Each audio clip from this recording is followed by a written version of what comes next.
ঠাকুর একটি ভাঙা পোড়া মাথায় দিয়ে তপস্যা করছে তাই দেখে। আর সম্মুখ একটা ঘর অর্ধেক কার্য করে ফেলে দিয়েছে। তাই সমুদ্র ভাবে মনে মনে নিমন্ত্রণ করবো পরে, আগে জিজ্ঞেস করি মনি ভাঙা পোড়া মাথায় দিয়ে তপস্যা নেওয়া পর। তাই সমুদ্র মণি ঠাকুরকে যাচ্ছে, এই মণি ঠাকুর।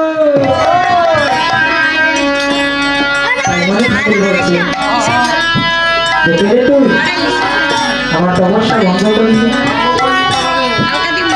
তাই সমুদ্র বলছে, মণি ঠাকুর আপনি এই ঘরটা অর্ধেক কার্য করে ফেলে দিয়েছেন, আর এই তপ্ত রৌদ্রের মধ্যে বসে ভাঙা পোড়া মাথায় দিয়ে তপস্যা করছে। তাই এই তপস্যা কেন করছেন? তাই এখন মণি ঠাকুর বলছে যে আমি ভাঙা পোড়া মাথায় দিয়ে কেন তপস্যা করছি সে কথা কি জানতে চান? যখন কিনা আমার এই ঘরটা তৈরি করতেছিলাম, বনে গিয়েছিলাম কাঠ আনতে, এই ঘরের মধ্যে আমার মনে যেন কে ডাক দিয়ে তুলল, যে তুই এত বছর ধরে এই ঘরখানা তৈরি করছিস, যেদিন কিনা তোর এই দেহ ঘর থেকে তোর এই প্রাণ পাখিটা চলে যাবে, তখন এই ঘরে বাস করবি কে? তাই রমেশ মনে মনে ভাবি আপা, যেই সময় ধরে আমি ঘরখানা তৈরি করছি সেই সময় ধরে যদি ভগবানের সাধন ভজন করতাম তাহলে হয়তো বা গুরুর চরণে আমার মন হয়, আমি অনায়াসে প্রভুর চরণ তৈরি দিয়ে পার হয়ে যেতে পারতাম। তাই সমুদ্র আমি একটু তপস্যা করছি যেন প্রভুর চরণে আমার মন হয়। তাই সমুদ্র থাক সেই কথা, এইখানে কেন এলে সমুদ্র? তাই এখন সমুদ্র নিমন্ত্রণ পত্রখানা মণি ঠাকুরের হাতে দিয়ে দিল। পত্র পাঠ করিয়া মণি ঠাকুর বলছিল, টুকু মনের ৬০,০০০ ব্রাহ্মণ নিমন্ত্রণ করেছে প্রভুরাম, তাই তাই মণি ঠাকুর বলছে, সমুদ্র তুই বৃথা কেন করবি টুকু মনের ভ্রমণ? আমি যাবো বলে করবো নি সবাইকে নিমন্ত্রণ। আর সমুদ্র মনে মনে ভাবছে, ব্রাহ্মণদের নিমন্ত্রণ করবে ব্রাহ্মণ, বৈষ্ণবের নিমন্ত্রণ করবে বৈষ্ণব, কেননা অদীক্ষিত ব্যক্তি দ্বারা তো বৈষ্ণবের নিমন্ত্রণ পূর্ণ হয় না। তাই সমুদ্র বলছে, মণি ঠাকুর আপনি সবাইকে নিমন্ত্রণ করতে পারবেন তো? শুনলে কাকে কাকে নিমন্ত্রণ করবে? নিমন্ত্রণ করবো মোবাইল লিখুনি নিমন্ত্রণ তাকে, তারপর তাকে নিমন্ত্রণ করবে, তারপর কাকে নিমন্ত্রণ করবে?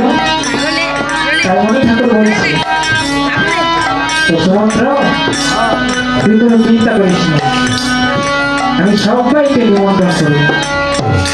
তাই সমুদ্র মনে মনে ভাবছি ব্রাহ্মণদের নিমন্ত্রণ যেহেতু ব্রাহ্মণদের কাছে চলে গেছে, ওকে দুই সাইড দুর্গম হইলাম, কোনো সমস্যা হবে না। তাই এখন সমুদ্র অযোধ্যায় ফিরে এলো। তাই ভগবান প্রভুর চরণে প্রণাম করে বলছে, প্রভু আমি তোমার পরম ভক্ত, এই যুগে কি আমার কোনো অধিকার নেই? তাই প্রভু রাম বলছে যে সমুদ্র তোর কথাকে আমি ভুলে থাকতে পারি, তুই যে আমার পরম ভক্ত, তাই এই নিমন্ত্রণ পত্র তুই আমার ৩ জন বন্ধুকে নিমন্ত্রণ করে আনবি। তাই ভগবান নিমন্ত্রণ পত্রকে প্রভুর চরণে প্রণাম করে এক ধমক দিয়ে চলে গেল ওই লঙ্কা বলে নিমন্ত্রণ করল রাক্ষসরাজ বিভীষণ সহ সমস্ত রাক্ষসগণ আরেক দম্পতি চলে গেল ওই কিষ্কিন্ধা নগরে। নিমন্ত্রণ করল বানররাজ সুগ্রীব সহ সমস্ত বানরগণ। আরেক দম্পতি চলে গেল সনকপুরে। সনকপুরে গিয়ে দেখে গেল প্রায় ওইখানে রাম নামে ধ্বনি শোনা যায়। তাই কিছুটা দূরে একটি গাড়ি দাঁড় পাহারা দিচ্ছে। তাই হনুমানকে জিজ্ঞেস করছে, এই গাড়ি তোদের মহারাজ কোথায় রে? কিসের রাত জমে গেছে? আরে তিনি অন্তপুরে। তাই হনুমান বলছে যে এ গাড়ি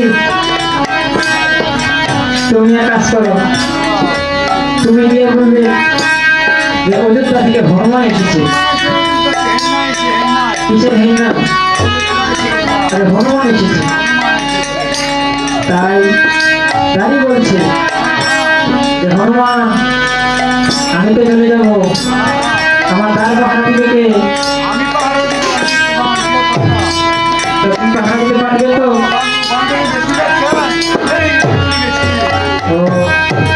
তাই এখন বাংলা বেশি দেখাই যে তার জন্য দক্ষিণ সেবাদি বলরাম বাবুর বাড়িতে। তাই গাড়ি যখন মহারাষ্ট্রে খবরটা করে চলে গেল, মহারাষ্ট্রে গিয়ে বলেছে যে মহারাজ অযোধ্যা থেকে হনুমান এসেছে।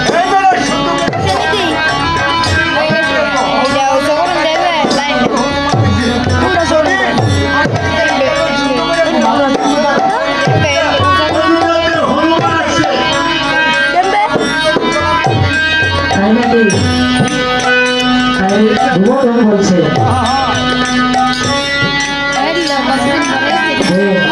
তুই জিজ্ঞেস করলি না যে আমার গুরু রামে মঙ্গল না অমঙ্গল? তাই আজকে রামের মঙ্গল শুনে ধন নৃত্য আরম্ভ করে দিয়েছে। ওই আগে রামের মঙ্গল শুনে চন্ডালের আনন্দ হলো, আজ রামের মঙ্গল শুনে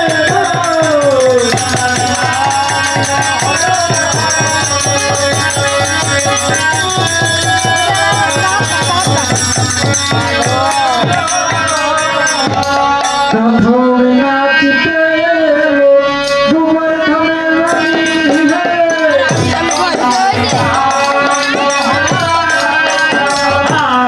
প্রথম নাচিতে এলো গোবর্ধনের রানী হে।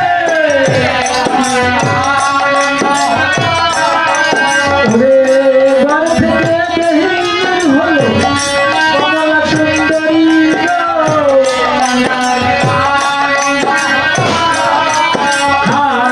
তারপরে নাচিতে এলো গোবর্ধন রানী হে।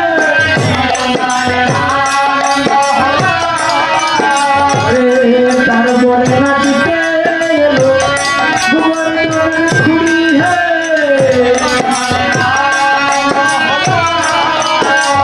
তারপরে নাচিতে এলো গোবর্ধনের খুড়ি।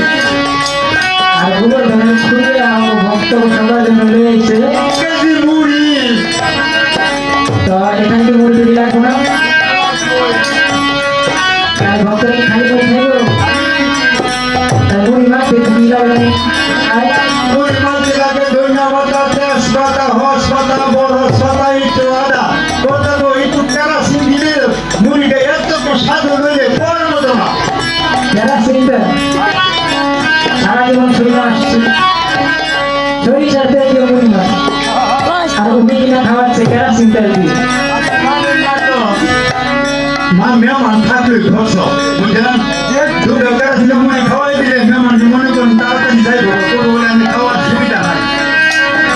তো তাই এই বুদ্ধি করেছে। তারপরে নাচিতে এলো গোবর্ধন।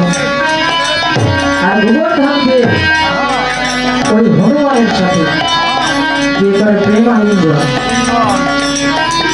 গোবর্ধন বলছে হনুমান যে কেমন আছে আমার প্রভু রাম ভগবান।